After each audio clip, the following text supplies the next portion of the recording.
demo, we will continue with our exploration of reference classes in R. We ended the previous demo by seeing how it was possible to add member variables, which are called fields or slots in R, to a class.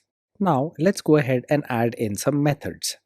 On screen now, we've again invoked the setref class function.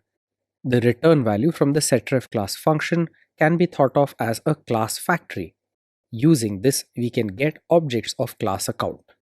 Remember that in R, this is called a class generator, and all of the inputs that we pass in while invoking setref class together constitute the template for the class. We've actually been using a mix of R notation and traditional object-oriented notation, but again, these are the correct R terms. This is the class template. On line 2 of this code cell, we have a list of fields. These are ID, name, and balance. Note again how we've specified their types. ID is of type integer, name is of type character, and balance is numeric. Then, where it gets really interesting is on line 3. There we have yet another input into setref class. This is called methods, and this is a list. Every element in this list corresponds to one method of the account class.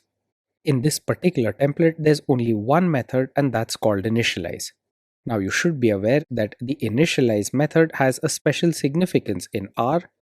It's treated somewhat like a constructor. So the first time when an object is being created, this initialize method will be used to correctly configure all of the fields. This initialize method has been defined using the function keyword. It takes in 3 input arguments: ID, name, and balance. Please note that these are different from the fields ID, name, and balance which we have on line 2. Here, ID, name, and balance are merely the formal arguments of the initialize method. We've also specified default values for each of these input arguments.